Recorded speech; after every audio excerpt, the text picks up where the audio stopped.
Assalamualaikum warahmatullahi wabarakatuh. Perkenalkan, kita dari kelompok 4 yang beranggotakan Muhammad Akmal, Alvin Fikri Hidayat, Muhammad Sultan Sofwan, Nazwa Gilang Safitri, dan Angel Tasya Fitriani. Kami di sini akan mempresentasikan materi fabrikasi, yaitu kaca. Next, pengertian kaca. Kaca merupakan suatu bahan anorganik hasil perburuan beberapa bahan dasar yang kemudian didinginkan sampai fase padat tanpa kristalisasi, di mana salah satu bahan utamanya adalah pasir silika. Lalu penerapan bahan kaca. Kaca biasanya dipasang pada pintu, jendela, dinding, atau bagian bangunan lainnya. Hal ini bertujuan untuk meneruskan cahaya matahari ke dalam bangunan, sehingga walaupun tanpa lampu, ruangan bisa tetap terang saat siang hari. Masuknya cahaya matahari ke dalam ruangan dapat menghilangkan kelembapan.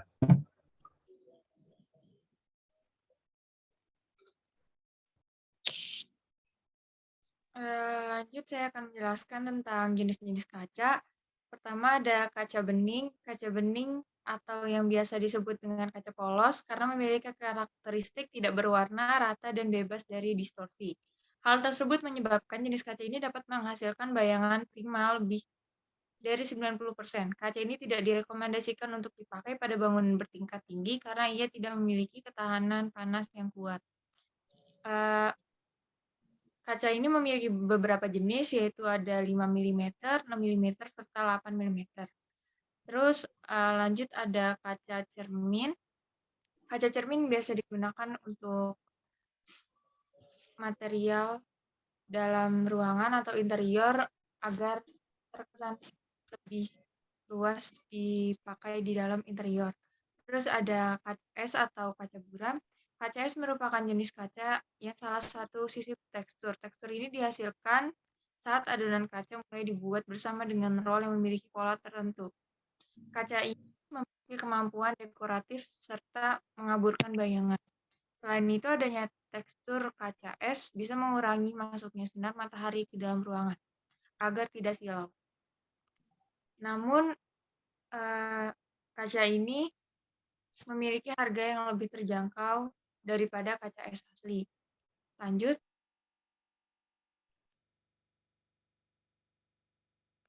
ada kaca tempered.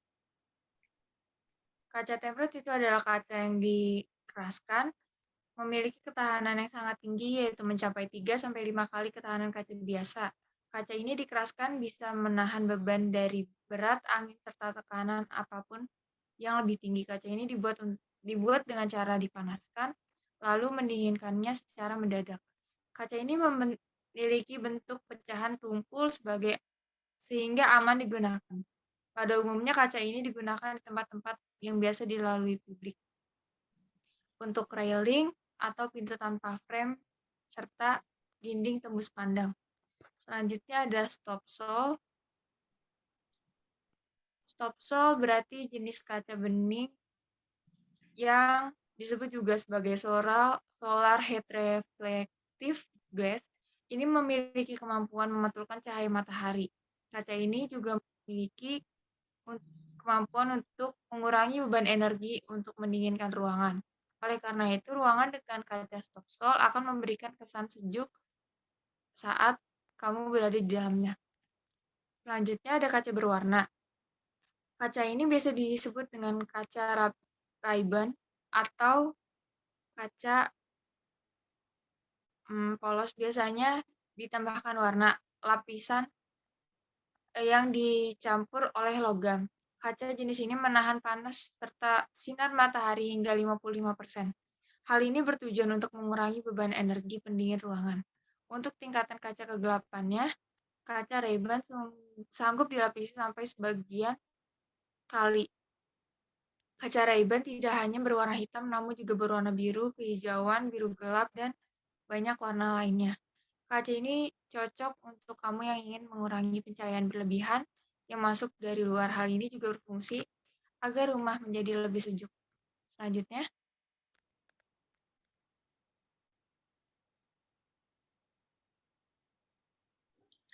Baik, Lanjut. selanjutnya akan dilanjutkan oleh saya. Di sini ada jenis kaca laminasi.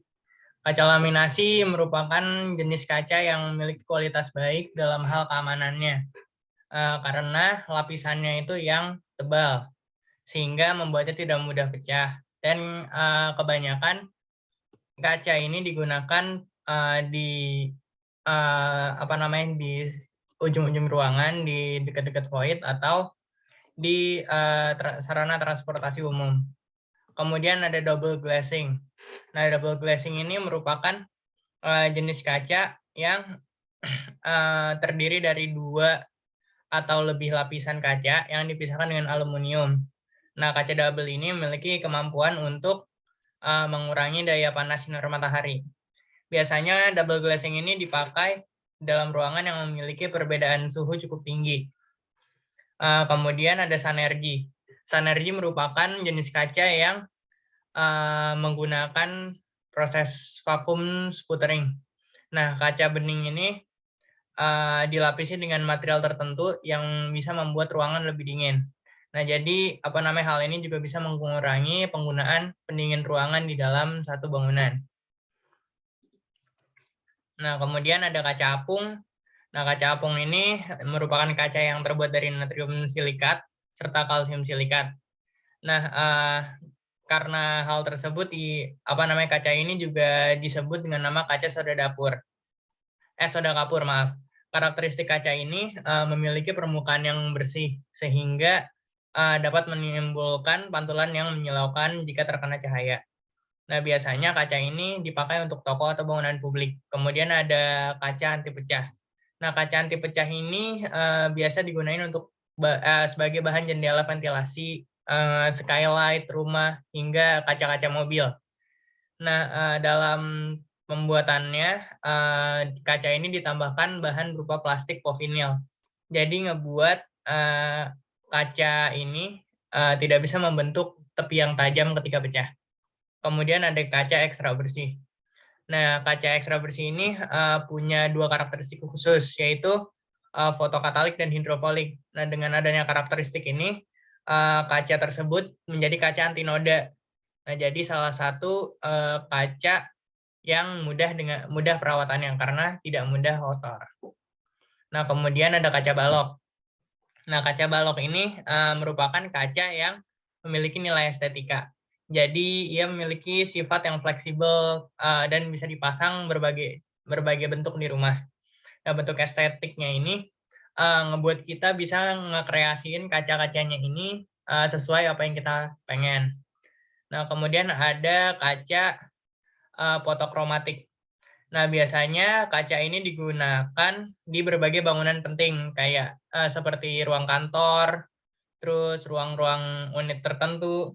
Nah, salah satu kelebihan dari kaca ini kemampuannya melindungi ruangan dari masuknya sinar matahari. Jadi, kaca ini juga membuat ruangan nggak panas. Kemudian yang terakhir ada kaca glass wall. Nah, kaca glass wall ini merupakan insulasi termal yang memiliki bagian yang terdiri dari serat kaca yang menyatu dan fleksibel. Nah, hal ini membuat glass wall terlihat seperti jalinan benang wol, namun dengan bahan kaca. Nah, sekarang beberapa kelebihan dan kekurangan dari penggunaan kaca. Kelebihannya ada di sebelah kiri. Yang pertama, mempunyai ketahanan yang baik terhadap abrasi. Kemudian mudah dibersihkan. Kemudian bisa digunakan dalam jangka waktu yang lama. Kemudian mempunyai tingkat kestabilan pada rentang temperatur yang lebar. Kemudian sanggup meneruskan cahaya dengan baik dan bahan bangunan yang baik untuk pemanfaatan sebagai isolasi termal, penelitian, atau konservasi energi. Kemudian ada kekurangannya, materialnya merupakan material yang cukup berat, kemudian bersifat gertas dan mudah pecah. Kemudian tergolong bahan bangunan yang mahal, dan terakhir selain meneruskan cahaya, kaca juga meneruskan panas cahaya matahari. Oke, mungkin bisa dilanjut.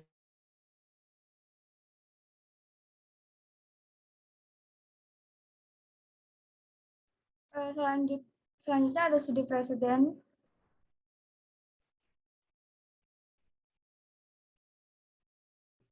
Pertama ada Louvre Piramid.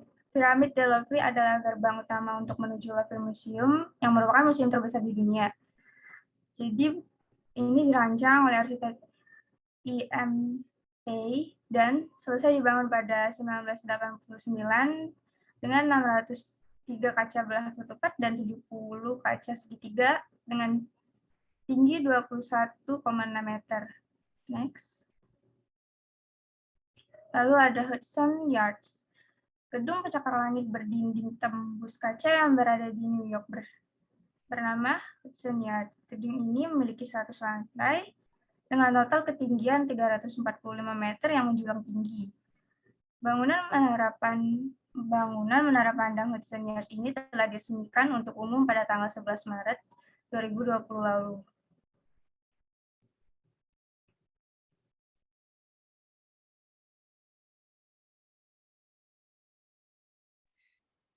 Selanjutnya ada ventilated glass facade system.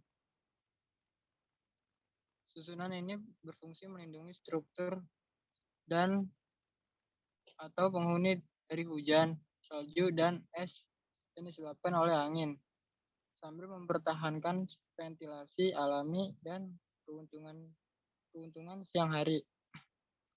Jika memungkinkan, ideal untuk ruang tanpa AC, termasuk stadion, stasiun transit, mahkota bangunan, tangga eksterior, dan menara lift,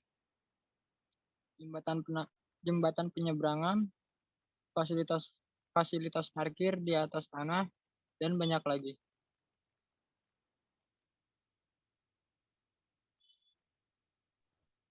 Di sini ada sumber-sumbernya yang kita ambil. Sekian dari kelompok kami. Kurang lebihnya mohon maaf. Wassalamualaikum warahmatullahi wabarakatuh.